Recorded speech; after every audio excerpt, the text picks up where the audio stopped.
Welcome, everyone. Thank you for joining us at the Tissue-Based Research Workflows virtual event. Our next presentation for today is how to create a high-quality H&E staining protocol presented by Andrew Lisowski. My name is Serena, and I'll be your moderator for today's event. Before we begin, I'd like to remind everyone that this event is interactive. We encourage you to participate by submitting as many questions as you want during the presentation. To ask a question, click on the Q&A box located on the bottom of your screen. Type your questions and hit submit.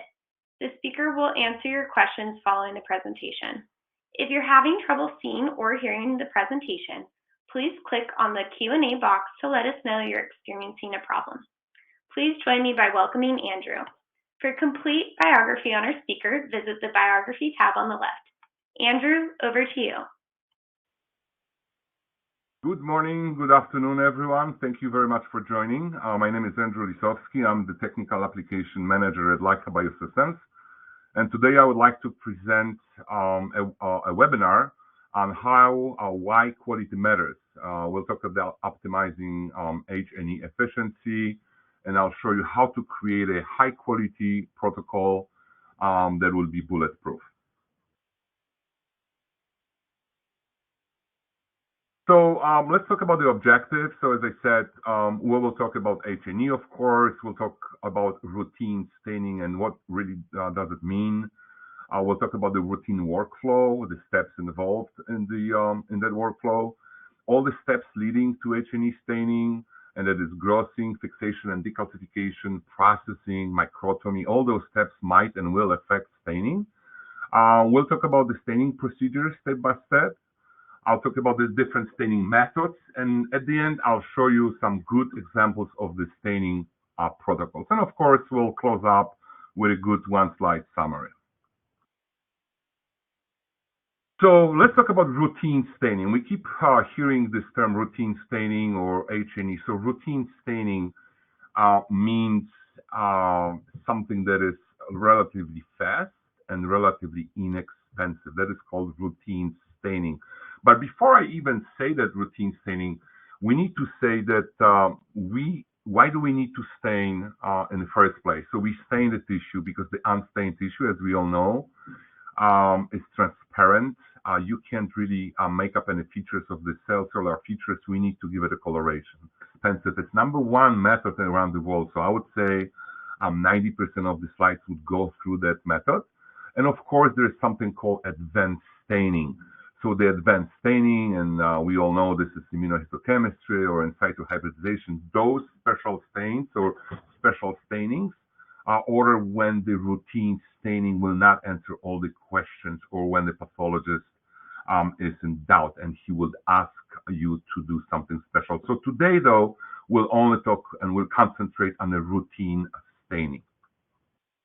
So what you're looking at is a typical workflow through anywhere in the world. You go to Paris, France, you go to Moscow, Russia, or you go to Johannesburg, South Africa. All those steps will be there for the workflow. The instruments might vary, the consumables might be different, but the workflow most likely will be almost identical. So what you're looking at, really a lot of steps, grossing, fixation, all those steps will take time. And you can see in red, staining is toward the end, of course. So as you can imagine, all those steps preceding the step might and eventually will affect the quality of the staining. So when we see something unusual during the staining, we really don't want to diagnose or troubleshooting the staining itself. We need to go back, put that Sherlock Holmes cap on and think what could go wrong on all those steps that would lead to the staining step. So let's talk about those steps for a second. So grossing, right? So the grossing is the step where you make that a specimen or a tissue given to or sent to a histology lab fit a histology cassette. Very common mistake is where people gross or trim the tissue a little too thick. We always preach that tissue needs to comfortably fit a cassette, which is 4 millimeters deep. So if you do 4 or 5 and press the lid and force the lid to close the cassette, you might have problems with the fixation and later on with processing. So not optimally fixed tissue will not give you the ideal coloration or staining. And of course, if the processing is not correct, that staining will be affected as well. The fixation itself, don't forget that very important is the tissue to volume ratio. We would say it has to be 20 to 1. I've seen 10 to 1, but 20 to 1 would be optimal ratio for this perfect fixation. The fixative will eventually deplete with time and will exhaust its functionless. So you have to really remember to put that piece of specimen into a jar that contains the fixative in a 20 to 1 ratio. When using fixative, we need to think about the good quality fixative. The quality, when I say quality, a known pH. So we all want this fixative to be between 6.8 to 7.2 ideally. So you don't have to be chemist to know its pH neutral.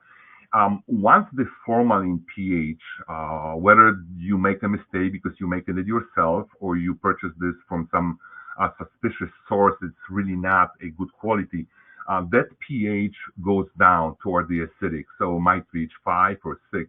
Once that happens, you might see something called a formalin pigment within the slides, and you won't see it until you stain the tissue. Actually, the formalin pigment looks quite interesting, quite nice. Some new people in the lab might be confused and might think this is maybe red blood cells nicely stained or something else that is just within the tissue. But that actually is the formalin pigment or the acid formaldehyde hematine that is formed due to the low pH of the formalin. So again, a very important thing to remember about using a good quality fixative. And and of course, the last bullet point here, duration, absolutely crucial to remember. This step is size dependent. So small tissue, little time, large tissue, more time. A good histotech will know how much time is needed, but you cannot really rush it. If you rush it, the fixation will be not complete. You will not be able to probably a microtome or section such tissue. And even if you do, the coloration of your stain will be different from the properly fixed tissue. So again, size and time goes together. You have to remember about that. So next is the decalcification. This is the step that is extra step employed when you are working with the tissues that contain ossified cells, right? So bony tissue, anything bone would be decalcified. Decalcification means really removing calcium or really not calcium, calcium salts. Hydroxyapatites are the calcium salts that need to be removed in order to work with the tissue like that. You need to remove it before you process them. The choice of the acid that does the decalcification would be dependent on the size of the tissue. So if you're dealing with small biopsy, bone marrow biopsy, of course, you don't want to use strong acid. You would use weak acid. The weakest, the better. You will have to, of course, control time. If you are working with the large piece of tissue, which is very hard, of course, you don't want to spend days or weeks using weak acid. At that point, you will reach out and use a strong base acid decalcifier. So very important. Not all the acids are all the same. There are strong and weak acids, and you have to be aware which is what. If you overdo it, of course, if you, I forgot to remove the tissue, I went on a weekend or something like that, you just simply forgot to remove the tissue from the jar containing strong acid, you will lose the morphology. On the other side, if you undo it, of course, in adequate time, you will not be able to section because those calcium salts will prevent you from creating a perfect section. The processing, of course, the appropriate schedule or protocol needs to be used. Similarly to the decalcification or fixation, under processing would be something that make the histologist giving a big headache, because you will not be able most likely to even section such tissue. Using optimal reagents, hopefully reagent alcohols. Reagent alcohols, by the way, are those alcohols. That's not ethanol. I know ethanol is very popular for some of us in the histology labs. Reagent alcohols are the mixture of isopropanol, methanol, and ethanol, and they are relatively safer, much more expensive, less expensive than ethanol, used in a gradually increased concentrations. This is the key, increased concentrations. We see a lot of people using using alcohols on the tissue processor that would start from 70 and they would jump to 100% concentration. While that might work, this is not really optimal. You want to really increase this concentration gradually to remove that water from the tissue very gently and slowly. And only by doing it in several steps, you can be really successful. So gradually increase concentrations means you start with 70, you move to, let's say, 80, 85, 90, another 90, and then 3 times to 100. At that point, you do remove all the water, and you can proceed with the solvents. And talking about the staining, some people I know use isopropanol. So isopropanol, FYI, might change the coloration of hematoxylin. So while the hematoxylin ideally would be this beautiful blue, right, or bluish or purplish blue, while people that use isopropanol might see, well, my hematoxylin looks kind of grayish. Nothing to do with the staining protocol. It would have to do with the reagent on the tissue processor, actually. Things to remember is to increase time when you decide to use xylene substitutes. This are solvents that are safer than xylene. So limonene-like products, anything like that would need you would have to increase time and rotate them more often, change them more often, because those xylene substitutes are not as water forgiving as xylene. So you have to remember that. If you don't do that again, the alcohol is not completely replaced, and then you'll have a problem cutting the tissue and then staining. One more thing, the thing that would lead to the staining quality is, of course, microtomy or sectioning.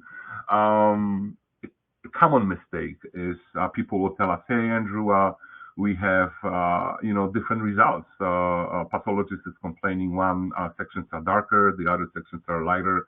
And what we would find out is just a simple mistake, and people not even aware of it. You have several technicians in the lab, maybe an older microtome. It's very easy if you think about it. The average thickness of the sections cut in the histology around the world is actually about 4 to 5. If someone makes a mistake, let's say, and the lab agrees or a pathologist wants this tissue to be sectioned at 4, but someone somehow cuts it at 5, that section will be darker because 20%, 1 micron would constitute for about 20% of the tissue, so it's thicker. So that 20% would absorb much 20% more dyes, hematoxylin and eosin. So tissue will look different.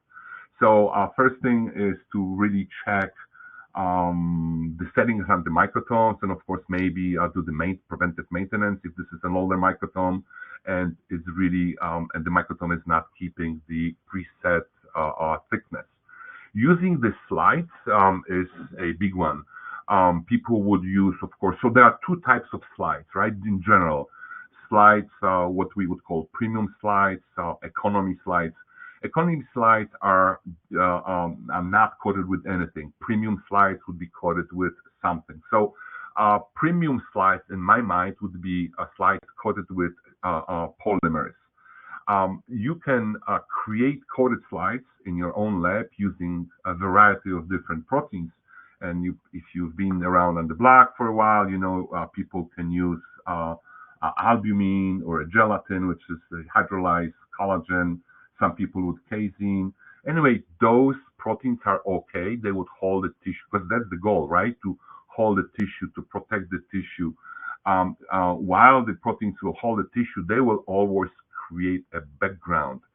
The background comes from the carboxyl groups in the proteins, and there's nothing you can do about it. You have to deal with it. So people sometimes, there's too much background because someone put too much albumin or gelatin into the water bath. They think maybe there's too much time, immersion time in hematoxylin. While might be the case, most likely you need to think about the slides. Are there the slides that you make yourself in the lab and there's just too much proteins on the surface? And that those proteins will cause that background. Premium coated slides, as I mentioned, these are polymer coated, so that's nothing to do, these are not proteins anymore. So polymer coated slides would not have carboxyl groups that would bind non-specifically to hematoxylin. So if you have this option, think about using premium slides, premium, i.e., silane or polymer coated slides that would not give you the background at all. What about additives are protein based? While these products are okay and you can use them to really bind your tissue to the glass slide, also they will give you that background I was just talking about, because those additives are protein based. So protein based additives, again, blue background, mostly unwanted. Some people don't mind, but really, if you wanted to create a beautiful slide, you want to avoid those protein additives. And of course, there are a lot of things to talk about when you do a sectioning and floating those beautiful ribbons on the water bath, all about the temperature. And people ask us, what is the correct temperature? Which section do I need to pick up? And we always say, well, the smart thing is to pick the section, of course, that looks good to you. There is no folding, no bubbles, nothing like that. And always never pick up the sections that are coming off the very first two sections, because they tend to be thicker. Pick up the good looking section that will be in the middle of that ribbon. So I think it's time now to talk about the staining procedure itself. So what you're looking at is a simple diagram I created. It looks bunch of different reagents from left to right as the staining pathway goes. So this procedure, the staining procedure is, as you see, 20 or so steps, depending on the lab, could be as little as 15. I've seen up to 28, 30 steps. Anyway, but the idea is the same. You have to run your slides through a variety of steps. The typical staining protocol would last from 25 to maybe 45 minutes. So again, relatively fast, comparing, of course, to advanced staining, right? The number and immersion times would vary, depends who you talk to, depends on the lab. You remember when you are utilizing the automatic stainer, please control the water pressure. And you can see in gray water restations. These are either, if you do it by hand, you just put your water yourself, there's no water pressure whatsoever. But if you're using an automatic stainer, the water pressure control is very important. You don't want to have the pressure too high or too low. And we'll talk about it just in a second. And if possible, if you do use that automated stainer, please do employ agitation for uniform staining. And one more thing that I forgot to mention, toward the right, you can see X for solvent. I decided to X as a solvent because xylene, X for xylene, is still the most popular solvent around the world, and A for alcohol. So let's talk about all those steps individually. So the first step, first couple of steps would be, you can see beautiful flashing steps. These are the de-waxing or deparaffinization steps. And these are typically done by xylene or xylene substitutes. And those steps are there to remove the paraffin that is adhered to the glass while you are placing the section straight from the water bath. If you do not do this correctly, if you try to rush, and let's say you do 30 seconds and at 30 seconds, you will experience a unstained areas of the tissue, and you might wonder if there's something to do with the hematoxylin immersion times. Um, Most likely, this is still paraffin or wax attached or covering the tissue, and it's preventing the dyes to get and create a chemical reaction. So these unstained portions are due to the paraffin or wax covering the tissue. So the times has to be adequate, right? So let's say a minute minimum in my mind, maybe two. Some people, of course, would just to make sure there's no paraffin left, they would put a third station. So see, instead of two flashing, you would see three flashing steps.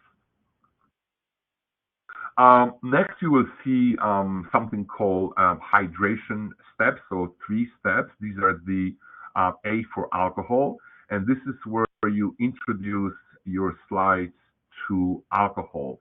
Those alcohols start to the hundreds, and the last one to the right, the third one, most likely will be 95 or maybe a 90. That's because the very first dye or very first step staining the slides would be hematoxylin. Hematoxylin is water-based, so you don't want to have 100 alcohol only. You want to end it with a little bit water in it, hence 100, 100, and maybe a 90. Then a quick water rinse with the right pressure to remove all the alcohol from the slides before the stain. Um, so you don't want to, of course, rush it again. You don't want to have the times limited to 30 seconds or maybe even two stations, because now at that point also, not only you introducing your slides into the aqueous environment, you want to remove xylene that were before that were preceding. So you want to remove the xylene at that point completely, and you introducing the slides to the aqueous environment coming up. So after a brief water rinse to remove all the alcohols, we are at the primary staining. Primary staining means that's the first stain or first dye in line. So hematoxylin, which is a blue dye, comes, as we all know, from the tree that grows in Central America. Actually, very, very old dye that histology people used for at least 150 years ago. And actually, as a side note, I like always to say that hematoxylin was known to Aztecs and Mayas in the beginning of the 16th century, and it was actually used as a dye. So anyway, going back to the real world, hematoxylin stains the nucleus of the cell. So hematoxylin is the is negatively charged and will positively charged and would stain anything that is negatively charged within the tissue or within the cells. And what's negatively charged? Nucleic acids, DNA, RNA. And where are they located? They're located in the nucleus. So you can say, in general, hematoxylin stain the nucleus because that's where the majority of DNA, RNA occupies. So all those beautiful blue dots, after you're done staining, that hematoxylin that is attached to the phosphorus groups of the DNA, most likely within the cell, within the nuclei. Troubleshooting. So, a few things. People will often ask us, do I filter my hematoxylin or do I not? Do I need to, I don't need to do that. So the rule of thumb is you do filter regressive hematoxylins and you don't need to filter progressive hematoxylin. And people say, okay, fine, which one is the regressive? The best representative of the regressive hematoxylin is Harris hematoxylin. That's the one that people would have to filter. You filter out actually something called aluminum ammonium salts. These salts are added to the solution, to the formulation, as a source of aluminum. All the hematoxylins currently, most of them in the world, are aluminum based. Some of them are iron, but most of them aluminum. So that salt is needed for the hematoxylin to bind to aluminum. Aluminum is needed to be as a mordant to attach to the DNA or RNA nucleic acids. So you need aluminum. Aluminum could be supplied as a salt, and Harris hematoxylin or regressive hematoxylin will have a lot of it. So this is normal occurrence. This is expected that the excess of the salts will every day will go to the bottom of the vessel, whether this is a cuvette or bottle. So you would have to filter it. On the other hand, progressive hematoxylins like Gill, Mayer, all the other hematoxin used in the kits used by different manufacturers, they are progressive. They are 5 times less of the aluminum ammonium salts. So there's no excess of it, so nothing precipitates, nothing goes down, so there's no need to filter anything out. Another thing that people think, okay, what is this gold sheen? I left the hematoxylin over the night, and there's this gold sheen that forms on the surface of my Harris.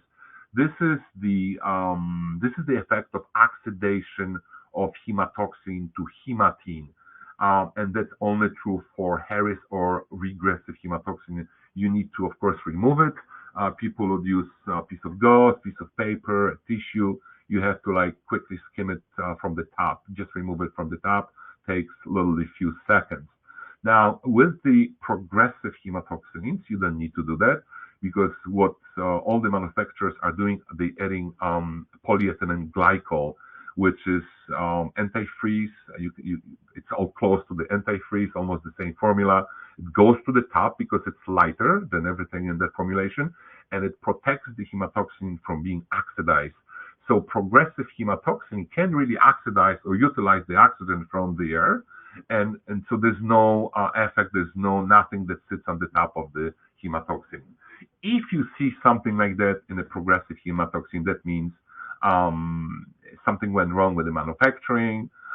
You probably shouldn't be using this hematoxylin unless you do filter it. But in general, you shouldn't be filter and you shouldn't be getting rid of the gold sheen from the progressive stains.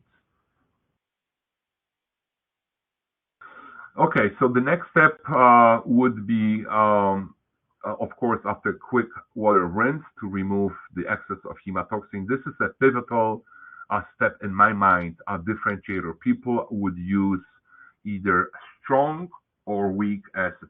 And this is where one of the, I would say, biggest mistakes would come. Too many people actually, non-chemists, acid is an acid.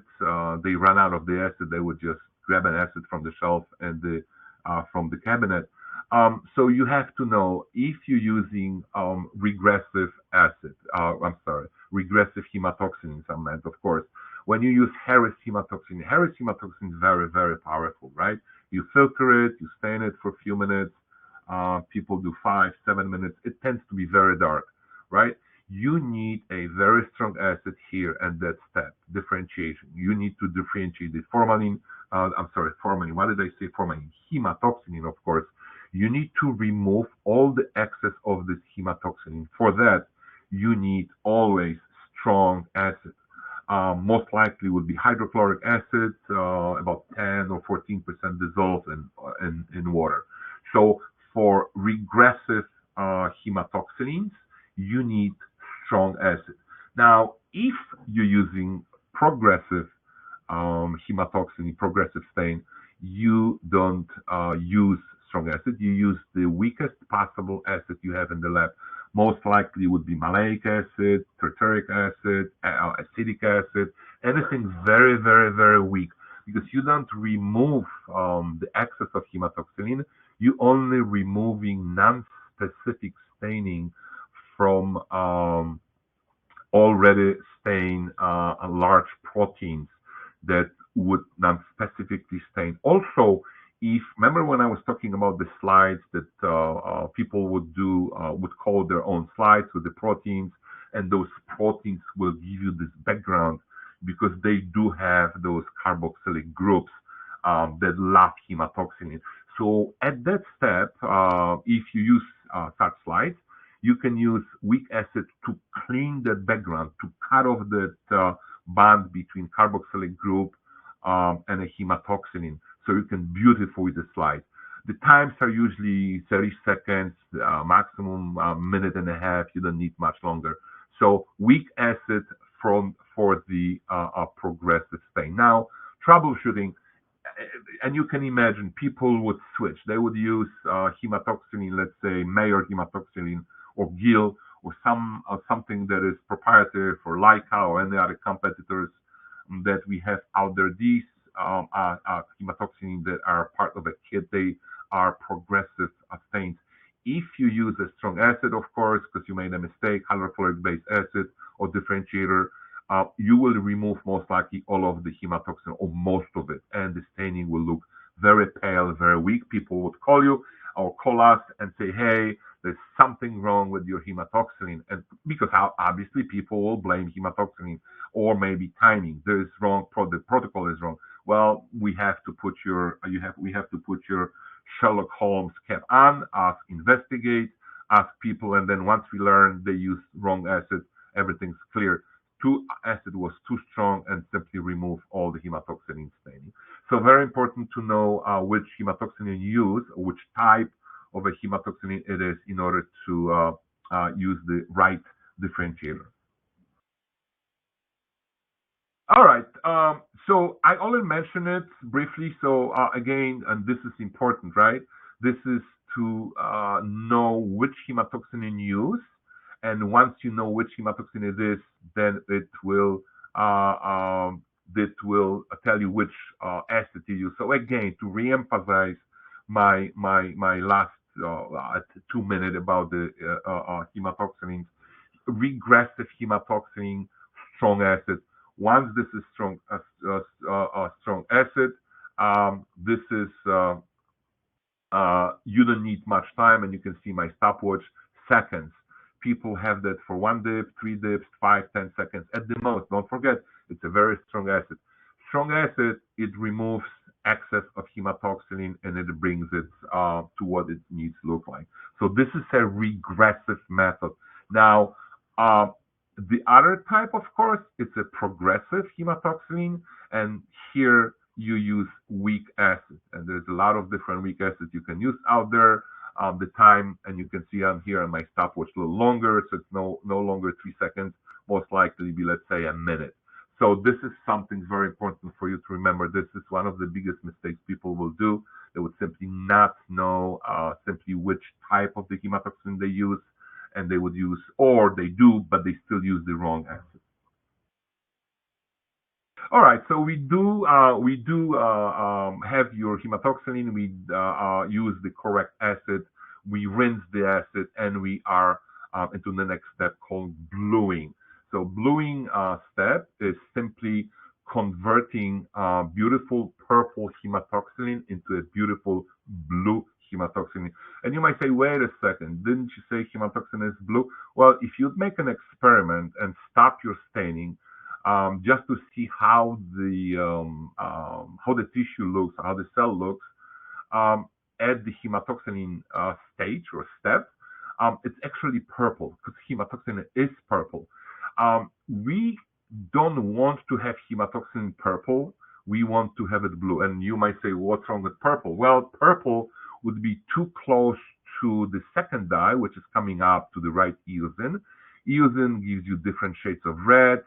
Sometimes it's kind of reddish purplish, would be dangerously or could be dangerously too close to purple. So in order to make that make it a bigger difference or differentiate between those two dyes, we would turn hematoxylin from purplish or purple into beautiful blue. And all you need to do is a right bluing solution for 60 seconds. One of the cheapest reagents on the market, fairly easy to make it yourself. You can use your tap water, we'll talk about it in a second, or any commercial product. All you need is a solution that is that has a pH of 8. And why? Because at that pH, and we don't know how the science works, but we know that at pH of 8, that conversion from purple to blue happens. You don't need much time, 30 seconds to 60 seconds maximum, the conversion happens. When we evaluate sites, when we ask to help the customer because they say, hey, my slides are too pinkish or nuclei look kind of like almost eosin, we all know right away they are probably not using the bluing solution correctly. Maybe the bluing solution is not what it needs to be, or maybe simply the pH is not where it should be. And so people for that step would use ammonia solutions, diluted, of course. They use different lithium and magnesium salt solutions. And of course, people use tap water.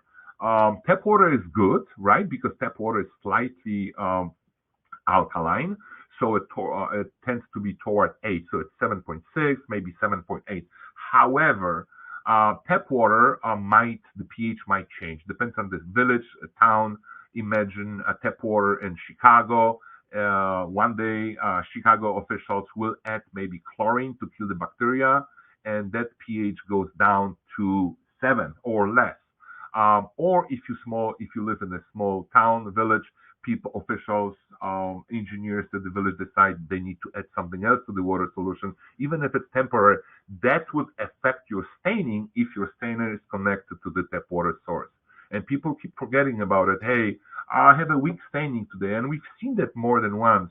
We would send our engineers, our scientists, and we would simply test the pH of water. And oh my God, pH is 6. No wonder. This is acidic water, actually, and the acidic water causes what? Very weak staining. There's almost a very pale, very purplish staining. Nothing to do with your product that you purchase from whoever. It has to do with the tap water. So what we would say, please, if you can, and again, bluing solution is very inexpensive. You can purchase it most likely at the 20x concentration. So 1 part to 19 parts of water, very inexpensive. Do that instead of relying on the pH of tap water, because that might fluctuate. That might cause problems with the stain. So let's go to the next step, which is water rinse. And usually I don't have water rinse flashing up until now. This is the first time that you can see water flash rinse. Why would I do that? Because water rinse must be long enough to completely eliminate or remove the bluing water. As I mentioned that already more than once, this is alkaline solution, pH of 8. We don't want any of that get to the eosin. So this step, I'm trying to activate my beautiful arrow. This is just to see the bluing. If you do it for too short, 20 seconds, 30 seconds, there's a little bit of bluing solution will get actually via carryover into eosin, and the eosin will look pale. So pale eosin, people call us, hey, I have a eosin that really doesn't work that well. What can be done? They will look to increase the time. That doesn't work because bluing solution is still getting into it. The alkaline solution changes the pH of eosin, making it very pale, raising the pH of eosin, which is a bad thing. So flashing water rinse is, remember, efficient time, a minute, maybe even 2 minutes if you have time. Okay, so that's an important step. Then the alcohol that goes in front of the eosin, and side notice here, of course, this is assuming this is an alcoholic eosin. We know some part of the world, some customers prefer aqueous eosin. Then, of course, you would not have that step. This is to prepare the slides to enter the alcoholic environment, which is the eosin, right? The most of us. So never mind if you're using aqueous eosin, you would not have that step whatsoever. So, but if you do, that step should contain 80 to 95% alcohol, because that's what eosins are. Eosins on average contain 80 to 95% of alcohol.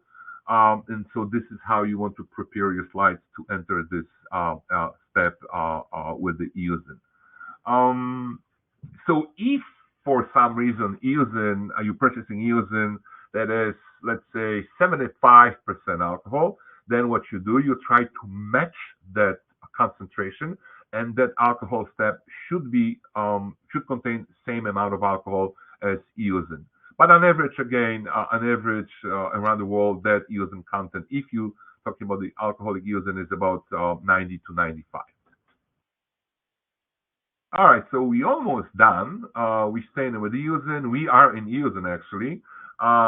So a few things about the eosin.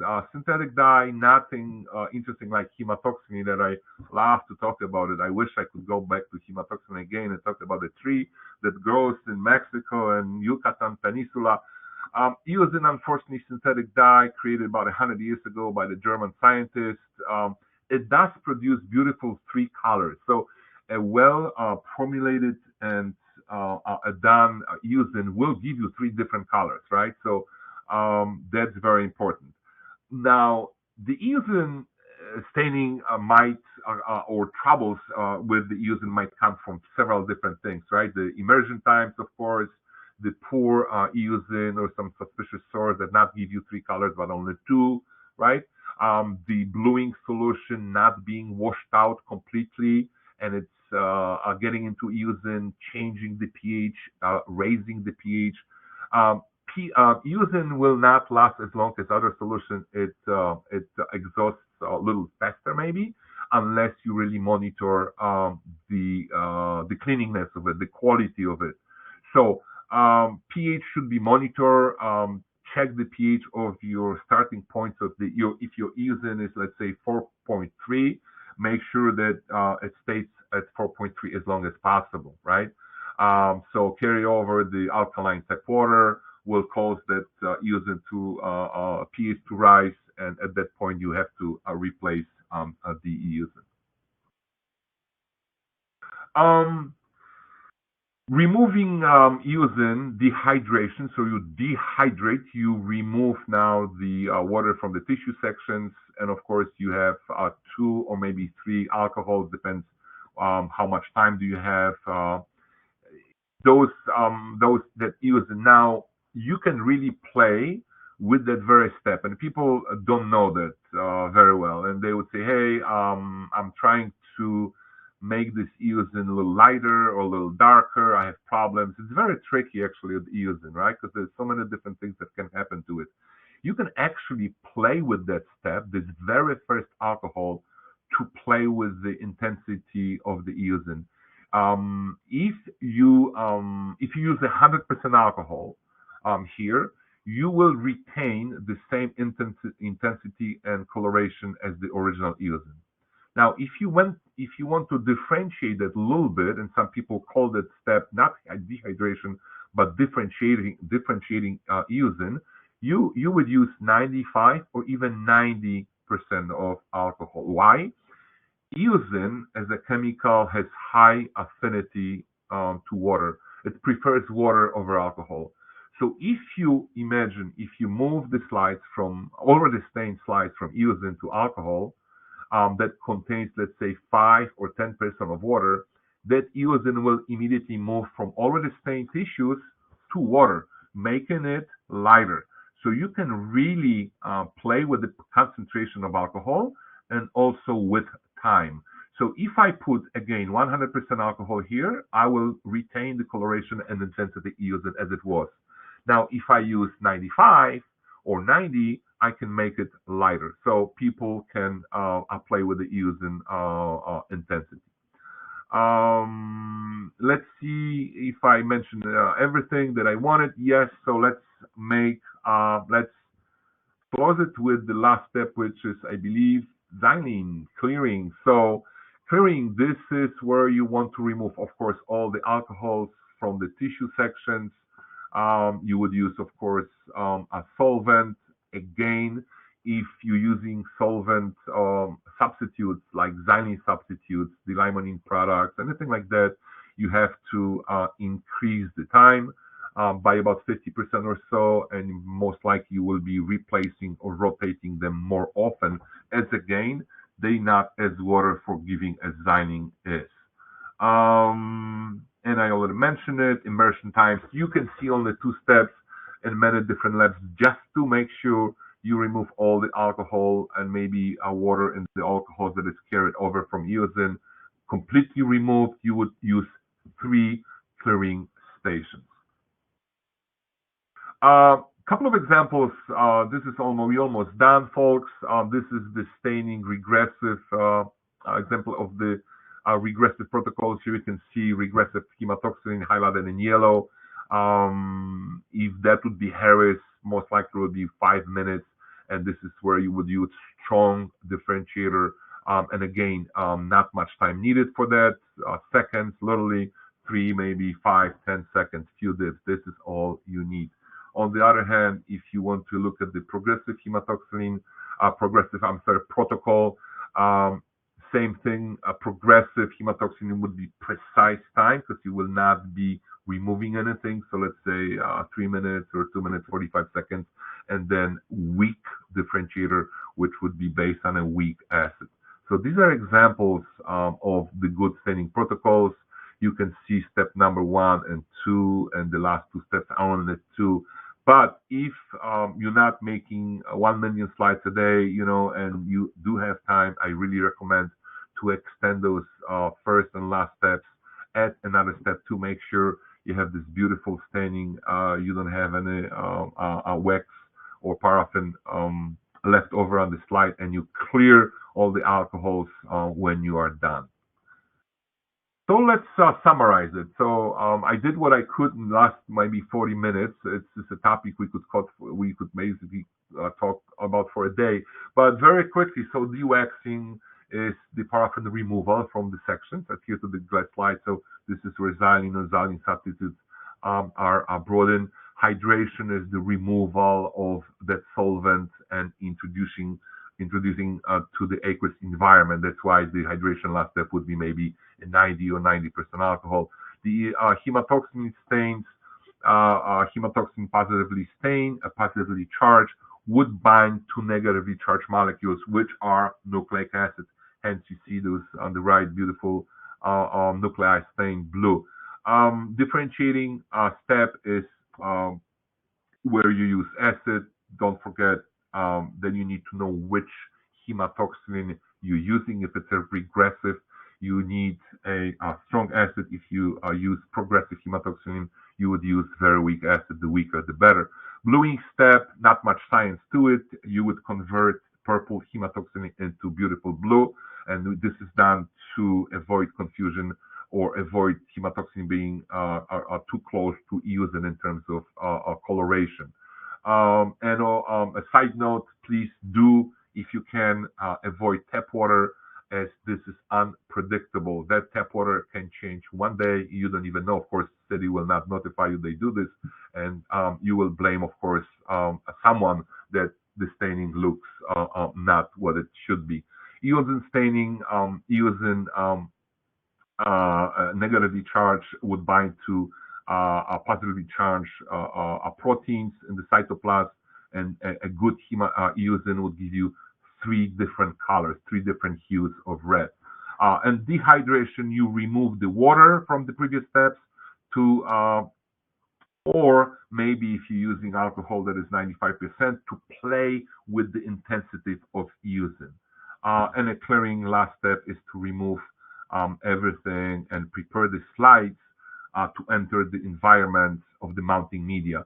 So if you, let's say, you use xylene substitutes in your mounting media, as your mounting media, that last few steps should be, of course, based on a xylene substitute. If this is a xylene, straight xylene mounting media, you would use xylene in your automated or manual method. So I think we are done. So thank you very much for joining, and hopefully that was helpful. And I'll talk to you next time. Thank you very much.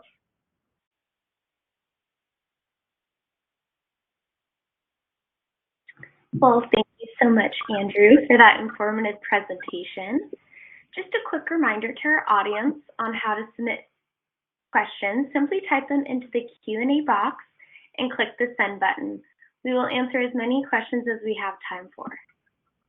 If you're ready, Andrew, the first question is, I was told that there is no need to filter progressive hematoxylins. Why? I'm trying to look at the questions. Inbox and inbox. Okay. I'm sorry. Which question do I answer? I'm sorry. Can you repeat that, please?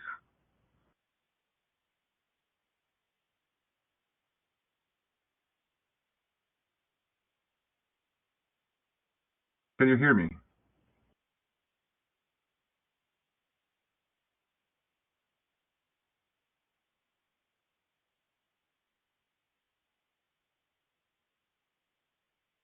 Sarina, can you repeat the question? You were frozen there for a second.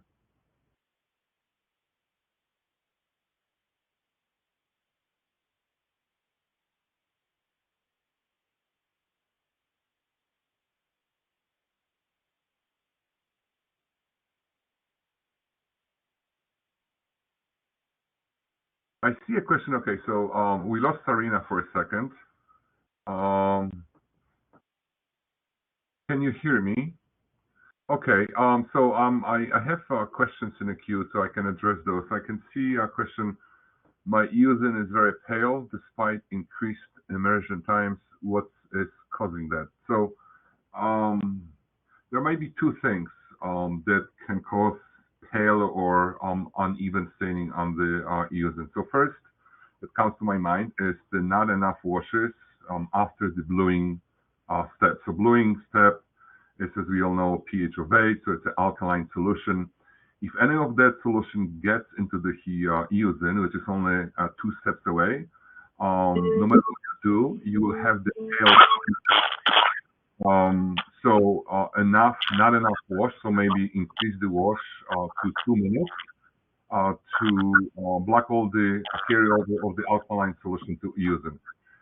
Second thing that could happen is that your protocol contains the alcohol that follows eosin at 90 or 90%, and so that 5 or 10% of water after eosin pulls the eosin from already staining a slide. So eosin has a higher affinity to water, much higher affinity to water than to alcohol. So the slides could be perfectly stained with eosin. However, the next step that 5 or only 10% will do, that the eosin is being pulled away, and so rendering pale images or vision. So you have a pale effect. Number two, I see. I occasionally have slides that have red droplets outside the tissue. What is causing it? So that's fairly easy. Red droplets. It's called eosin leaching. That most likely caused by water content in your alcohol and xylene last 4 steps. So you have to change or rotate them more often. Again, eosin being pulled outside under the cover slip, and it looks very weird and strange. That's the water that is being in your alcohol or xylene. So the remedy is to change more often and rotate more often.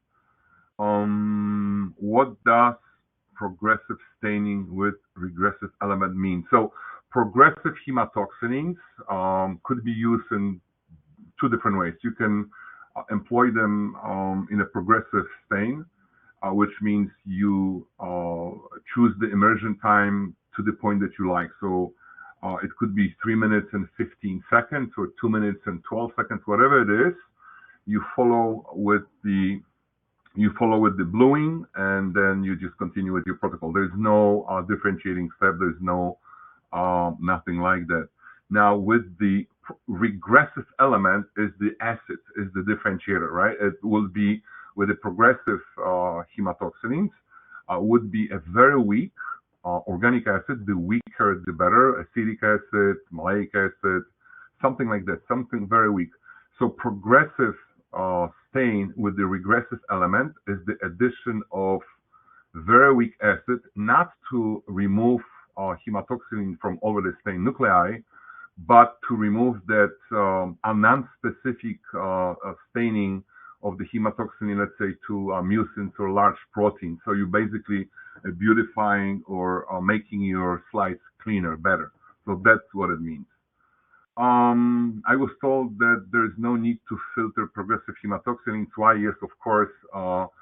Progressive hematoxylins do contain, as all the hematoxylin, source of aluminum most likely, and that comes as salts, aluminum, ammonium salts, I believe, and those salts are in a lot of amount in regressive hematoxylin, about 5 times the amount that progressive would contain. So while Harris or regressive needs to be filtered, and it's normal to be expected occurrence, progressive hematoxylins do not have that much salts to precipitate. I can see one more. Can these protocols be used for paraffin sections as well as for the cryosection? Yes, of course, you can use them. Well, cryosection stands to you may use any of the protocol, progressive or aggressive protocol you want, but people usually would do shortened protocol on those small stainers, so abbreviated times. No need to go for 30 or 40 minutes. Those protocols can last as little as 10 minutes. A couple of washes here and there, and you're done. So that's the last question that I see. I don't know if I answer anything else. Okay, Serena. So you hear me now? Okay, you froze there. Apologies for a second. So my apologies. Thank you for answering all those questions. If it's okay to wrap it up at this time, again, a big thank you to you. And thank you to our audience for joining us today and for their very interesting questions. We will address any questions we did not have time for today and those submitted during our on-demand period via contact information you provided at the time of registration. This session webcast will be available on demand after the event. That's all for this session. Thank you for joining us, and we hope you enjoyed this presentation. Bye for now.